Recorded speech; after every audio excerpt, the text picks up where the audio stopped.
right, let's go back to the phone number, by the way. Mark, I told you were going to get calls. This is the subject that always gets the phone ringing, this automotive topics. Mark Kovalsky is your host. He's the owner of Al's Family Auto and Air. Ask a question now, and then take your car into Al's and get it fixed. The number here is 622-9622. Good morning. You're on the air with Mark. It's me again. Yeah.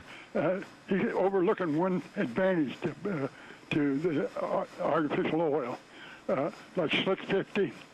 The reason I started using Slick 50 is because I talked to somebody that had a brand new car, and his wife was using it one day, and she was out in the middle of nowhere when something happened. The fuel pump locked up and rung off the shaft, and she drove it for 12 miles without any oil in the car whatsoever. You understand what I'm trying to say? Yeah, I understand. And anyway, so of course all the hydraulic valve lifters collapsed, and it sounded like a thrash machine when she got into town. And all they did was pull the pan, put in a new fuel pump, put her back on the road, and they sold the car after $100,000. And they happened to stumble on one day onto the guy that owned it, and he was driving it over 100,000 miles, and it still sounded like it just came from the factory. And you only have to do about every third oil change with Slick 50. All right, sounds like you know your oil too. Now, what is it? Is artificial? What's this synthetic oil? What's it made out of? I don't know. I don't know the specifics. There are different base stocks that they make it out of, but I'm not really an oil specialist. Okay, so it's not made out of French fries or something like that, right? No. I'll talk to you later. All right, thank you, Fred. Okay. And I know somebody else was trying to call in. Go ahead and call now, because we only have the two lines. So if it's ringing and ringing, that's because we've got somebody else on there. And just so you know. Now, that was good advice or not good advice for someone to drive a vehicle once something like that happens? Once you're out of oil pressure, you need to get off the road safely and get it shut off as fast as you can. Mm-hmm. And you have another phone call. Good morning. You're on there with Mark Kovalsky. Hi. Hi. I have a question about my 2007 Ford Edge. One day about 2 years ago, I was driving, and I was stopped at a stoplight, and it turned green, and I went to hit the gas pedal, and the car wouldn't move. The engine accelerated, but the transmission was like it was in neutral. It wouldn't move. I couldn't go forward. I couldn't go backwards.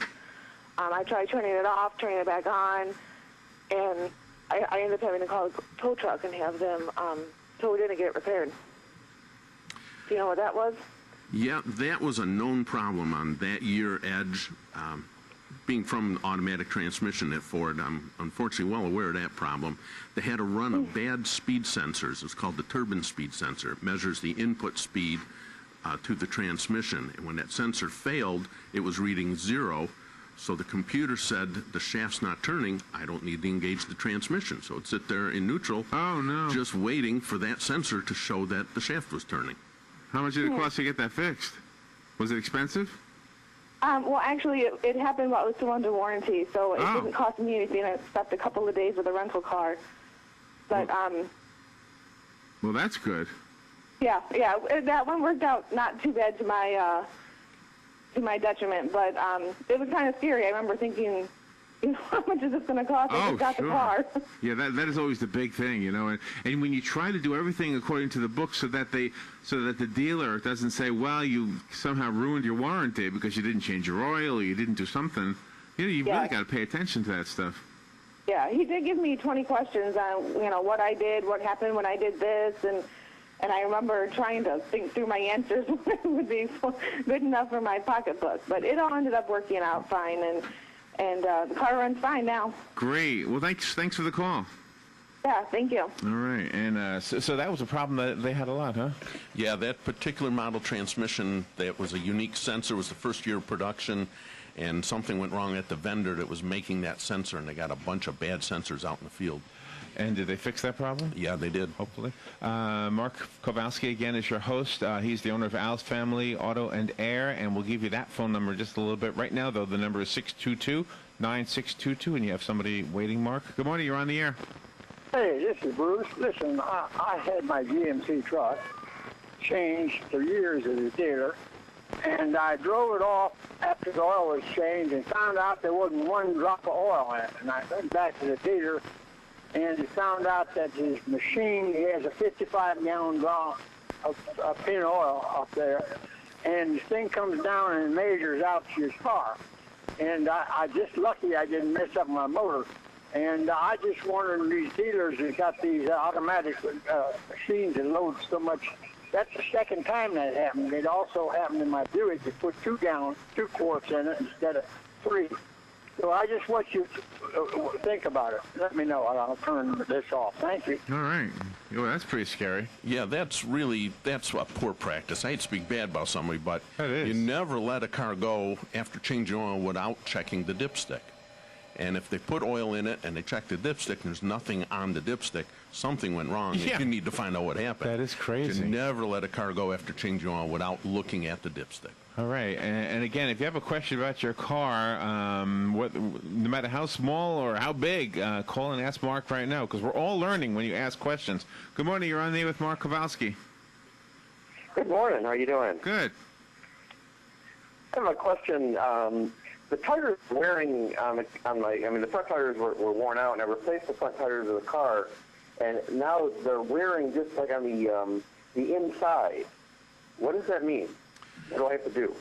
That means you either have some worn parts in your front suspension, which is allowing more camber into the front end, which means the wheels are tilted outward, and it only needs to be a degree or two. It's not something you can see with the bare eye, or the alignment needs to be redone.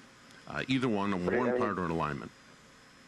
It drives down the road okay. I don't feel anything wrong. Yeah, it won't. It's got to get quite a bit farther out till you feel something. It's bad enough that it's going to wear the tires wrong, and you're going to get a very short life out of the tire. So it's really worth getting the alignment checked. And when they check alignment, they also check for wear in the front suspension. Okay, great. Thanks. All right. Thank you for the call. It's very hard to find a mechanic that is very trusting. It was very refreshing to hear you say at the very beginning of the conversation that you did a lot of research to see what type of businesses were trusted by the community, because all it takes is one thing, and then word of mouth makes it spread in a not so good way. But for you to have the background that you have and to keep up the tradition, it's very refreshing, because a person like me that doesn't know anything about vehicles, I have to know somebody good that I can take mine to and absolutely trust. Well, thank you. And actually, studies have shown that more than 95% of people know nothing about a car except how to drive it and how to put gas in it. Yeah, that's me. And that's almost everybody. And then there's another 3 or 4 that know a little bit, and then there's 1 or 2% of the population that actually know how to design them, how to fix them. And if you've been around long enough, I really would consider myself in the category that knows very, very little. But I even know less now with the newer cars. It's almost like the old carburetor cars. I could sort of kind of, with a butter knife and a hammer, maybe. They were so much simpler then. Everything is computer run now. Yeah. There are some cars that have up to 29 computers on board. Oh, my. Wow. What does it mean? Okay, the lights on the dashboard. I mean, I've got a question for the lights that I've seen. The one that everybody seems to be kind of bothered by is the check engine soon light. Right. That one means there's a problem with the vehicle that's affecting the emissions, how much pollution it's putting into the atmosphere. Now, sometimes mine is on, sometimes it's off. Does it mean it's It means you fluctuating? have an intermittent problem. Huh. And another light that comes on in mine is the power steering light. And I don't have nothing feels wrong with the power steering, and then it'll go off. It'll be on, like when I first start out, and then it'll go off. By the time I get out of my neighborhood, it goes off. It might be a power steering fluid level warning. I'm not familiar with the light on that car in particular, but some of them do have warning lights for level. So if the fluid level is low, it'll be on.